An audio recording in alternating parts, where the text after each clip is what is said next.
one of the things that businesses very often fall into the trap is that they're constantly searching for new clients. They're being hunters, as opposed to being a farmer, looking after your existing client. Because your existing client is much more likely to do more business with you because they have bought once from you. There's a degree of trust, there's a degree of understanding, information about the business. So therefore it can be cost effective, much more cost effective, to look after and farm your existing client bank.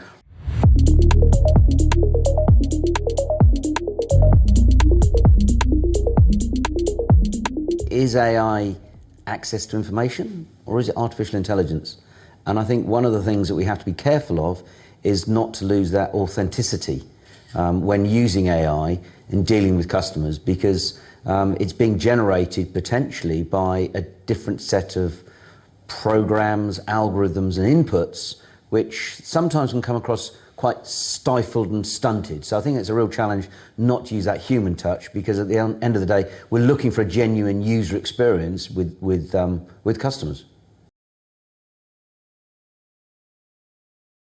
Well, I think we need to be mindful that our economies, our business lives are becoming more and more digitized, and therefore some of the old systems and processes and way we'd measure things have evolved and changed.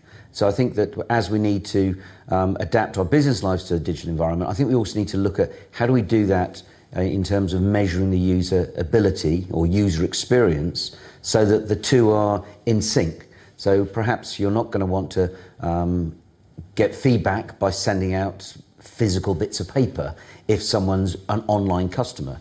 Likewise, there's no point sending an email to someone that doesn't have access to the internet. You know, we've got 1.4 million people in this country that don't have a bank account. So actually asking them about their online experience, with their financial services provider is probably not a good, you're not going to get the sort of response perhaps you'd want to have. So I think being mindful of the questions you're asking to the audience that you're posing to is really relevant, and not assuming everyone is up to speed, online, digital, or they're not just offline and they don't engage at all. And the other thing I think also bear in mind is that there seems to be a bit of an age split, in the sense that you people refer to them as the silver surfers.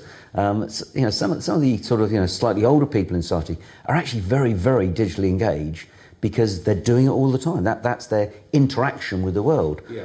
And likewise, younger people, they've been brought up in a pram playing with their parents' mobile devices. So you might find there's a gap in the middle where people perhaps a bit nervous, a bit reluctant to perhaps do things in that more digital environment.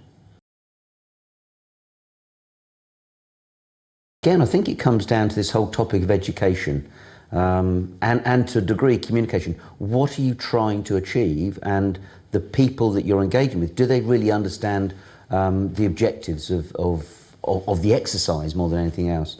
And that goes with the customers you're trying to interact with, but also with the organisation. So what is that you're trying to get the organisation to do?